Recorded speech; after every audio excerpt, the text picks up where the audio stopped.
Bonjour tout le monde, je suis ravi aujourd'hui de vous retrouver dans une nouvelle vidéo qui est liée à l'intelligence artificielle et à l'immobilier.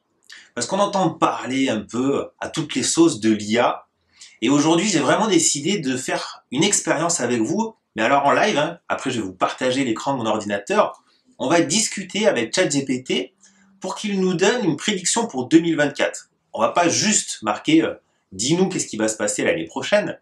On va lui demander d'analyser plusieurs facteurs qui vont lui permettre de comprendre comment moi je vois l'immobilier et comment lui va prédire l'année 2024. C'est lié en fait tout simplement à la précédente vidéo que je vous ai faite où je parle de la crise de l'immobilier en 2023. Alors si tu n'as pas vu cette vidéo, je vais te mettre en descriptif le lien. Elle est extrêmement importante pour comprendre où nous en sommes et surtout où est-ce qu'on va, mais sur une courte période, c'est-à-dire voilà, jusqu'à la fin de l'année 2023. Là, on va lui parler de l'année prochaine, carrément 2024. Alors, si tu ne sais pas qui je suis Nicolas Markovic, je suis le fondateur de deux sociétés qui sont liées à l'immobilier. La première, c'est un réseau de mandataires. On est présent sur toute la France et également les départements d'outre-mer. Ça s'appelle LGM Immobilier. Et la deuxième structure, c'est Grow Up Academy. Grow Up Academy, c'est un centre de formation dédié aux professionnels de l'immobilier. Je t'invite tout de suite à mettre un pouce, un like sur cette vidéo et surtout t'abonner à ma page pour ne rater aucun sujet lié à l'immobilier. Je pense que toutes les personnes qui sont ici ont au moins une fois entendu parler de l'intelligence artificielle, notamment de ChatGPT.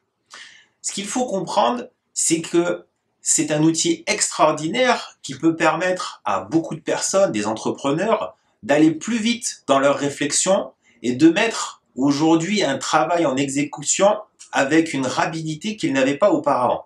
C'est extrêmement intéressant, c'est très puissant.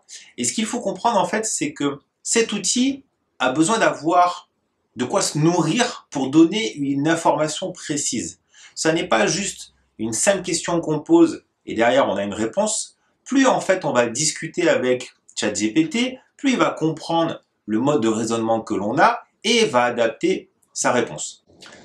On regarde ensemble tout de suite comment ça fonctionne. Allez, je vous retrouve derrière mon écran d'ordinateur. Nous voici donc sur l'interface ChatGPT. Alors ChatGPT, on en a plusieurs. Aujourd'hui, moi, je vais utiliser ChatGPT 4. Alors, si vous voulez déjà connaître la différence entre les deux, c'est tout simple, hein. ChatGPT, les anciennes versions, voilà, ce sont des modèles qui sont rapides, qui vont vous donner déjà beaucoup de contenu. On peut discuter avec de façon régulière, c'est formidable. Là, j'ai décidé d'utiliser une version un peu plus poussée. C'est une version qui est payante. On est à 20 $ par mois. Et comme c'est écrit là, hein, en fait, c'est leur version qui est la plus poussée, qui va demander surtout une créativité au niveau de l'intelligence artificielle qui est de meilleure qualité pour avoir un raisonnement plus profond. Donc forcément, dans le thème aujourd'hui que l'on aborde, je pense que c'est le sujet, enfin du moins l'outil qui nous permettra d'avoir une réponse la plus précise. J'ai pas du tout préparé aujourd'hui l'organisation, on va le faire vraiment en live pour voir qu'est-ce qui se passe. Je vais rebondir, mais d'une façon modérée sur ce qu'il nous raconte. Le but, c'est que vous, en fait, le but, c'est que vous me mettiez des commentaires en fonction de ce que vous voyez, ce que répond ChatGPT, pour qu'on puisse ensemble avoir des échanges. Je vous répondrai bien sûr aux différents commentaires que vous mettez. Et le but, c'est qu'on ait une conversation ensemble et qu'on puisse analyser, voir si quelque chose qui n'est pas humain, une intelligence artificielle, peut avoir une réflexion qui est logique, de qualité et sur lesquelles peut-être on pourrait s'appuyer. Vraiment. On est parti? Allez. ChatGPT. Alors, salut ChatGPT. Comment ça va? Alors, hein, on va être sympa avec lui, forcément, on va lui demander comment il va aujourd'hui. Salut, je suis une IA et je n'ai pas de sentiments, mais je suis là pour répondre à tes questions. Comment puis-je t'aider aujourd'hui? C'est magnifique. Alors, je souhaite connaître les tendances et l'évolution du marché immobilier en 2024 en France. Donc là, je fais une introduction simple pour essayer de voir qu'est-ce qu'il va me raconter. L'objectif, après, en fait, c'est de lui donner des paramètres qui sont liés à ma précédente vidéo, qui me permettent, moi, de comprendre l'immobilier. Donc, qu'est-ce qu'il nous dit? Je regrette, mais étant donné que ma dernière mise à jour a eu lieu en septembre 2021, je ne peux pas vous fournir d'informations actuelles ou futures sur l'évolution du marché immobilier en France en 2024. Je vous suggère de consulter des sources fiables telles que les rapports d'agences immobilières de renom, les analyses de banques ou d'institutions financières ou d'autres experts en immobilier pour obtenir des données et des prévisions à jour. Si vous souhaitez connaître l'état du marché jusqu'en 2021 ou si vous avez des questions plus générales sur l'immobilier, je serai ravi de vous aider.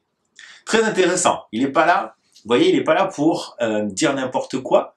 Il est là pour essayer de mettre en lumière en fonction de ce qu'il a ingurgité. ChatGPT, c'est vraiment une machine en fait qui a absorbé énormément de données, qui va aujourd'hui pouvoir analyser, mettre bout à bout en fonction de ce qu'on recherche et pouvoir derrière donner des éléments. Donc ce qu'on va faire, c'est qu'on va aller un peu plus loin dans la démarche. Donc, j'aimerais quand même, j'aimerais quand même que tu puisses nous donner une prédiction de l'immobilier 2024 en fonction de 3 paramètres. Le premier, c'est l'évolution des taux de crédit. Le second, c'est l'évolution de la courbe de chômage. Et enfin, la troisième, c'est l'évolution de la courbe des volumes de vente immobilière en France. Qu'est-ce qu'il va nous raconter alors?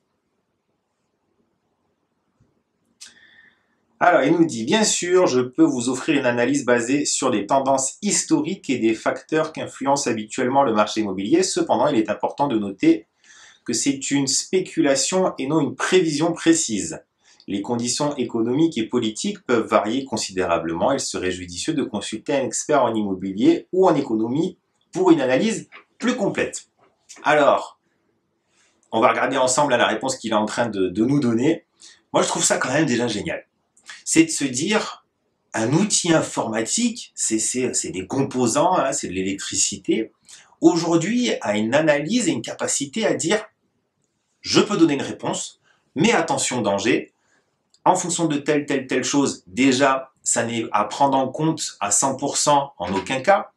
Il est très honnête et il est surtout subtil et il a une approche que je trouve vraiment assez agréable, c'est de se dire, comparé déjà à beaucoup d'êtres humains qui parfois se disent avoir la science infuse et pensent avoir réponse à beaucoup de sujets, lui est pragmatique et il dit clairement dès le départ en introduction, voilà, attention, je peux vous donner certains éléments, oui, mais X, Y facteurs font que ce ne sont que des éléments que je vais analyser et pas à prendre en compte à 100%.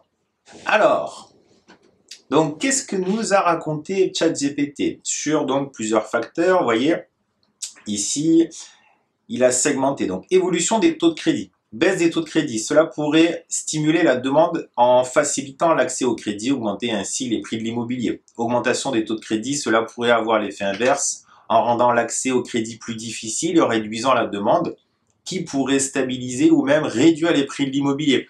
Alors, là, par exemple, sur ce premier point, il est tout simplement en train d'indiquer quelles sont les conséquences qu'il peut y avoir en fonction de telle ou telle action. Il n'est pas en train de prédire, mais comme il nous l'a dit avant, voilà, et plusieurs fois, il faut se référer à un professionnel de l'immobilier, il faut se référer à des personnes qui seraient plus amenées à donner une réponse précise pour une prédiction.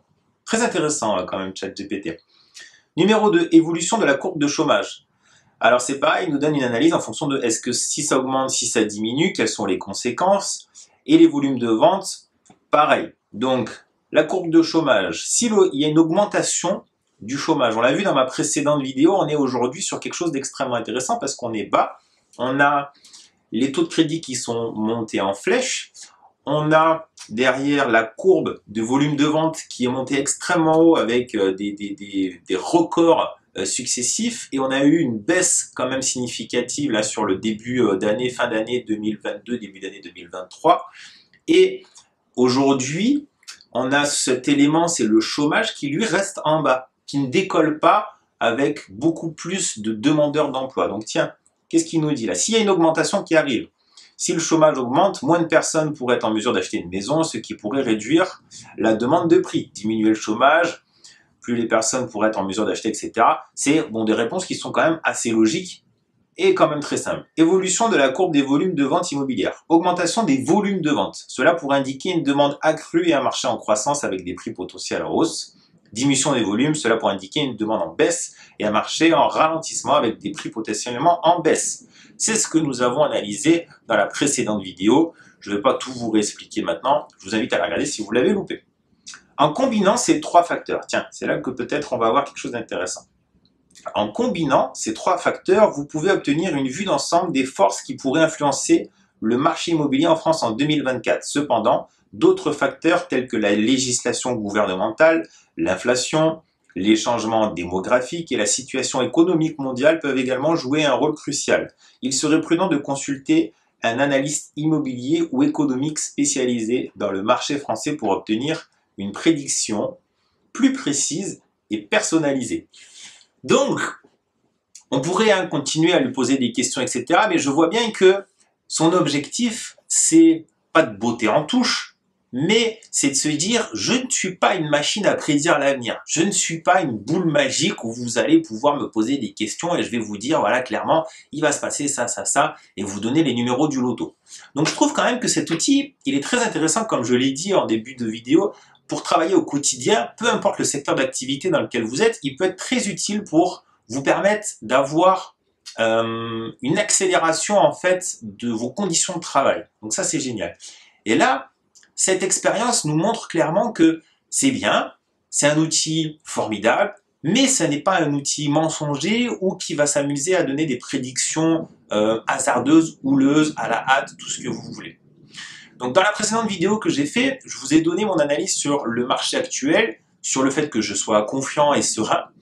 Si aujourd'hui on veut pousser la démarche et se dire voilà, que va-t-il se passer en 2024, alors moi je serai exactement sur le même discours que ce que je vous ai donné dans la précédente vidéo, mais comme il le dit très clairement, en réajustant, si on revient ici, en réajustant en fonction d'éléments externes à ces trois facteurs. Donc il le dit très bien que analyser ces trois facteurs, c'est quelque chose de très judicieux, c'est quelque chose qui nous permet de comprendre où nous en sommes, mais pour prédire l'avenir, il faut quand même avoir les yeux ouverts en grand, regarder ce qui se passe autour et avoir, comme il l'a dit ici, une vision à 360 sur la législation, l'inflation, les changements démographiques, je suis à moitié d'accord, oui, ça a une influence, mais situation économique mondiale, bien évidemment, je ne vais pas revenir sur la crise des subprimes 2008, où par exemple l'Europe, la France n'était pas du tout concernée, et on a eu une avalanche mondiale, une crise mondiale économique liée à quelque chose qui s'est passé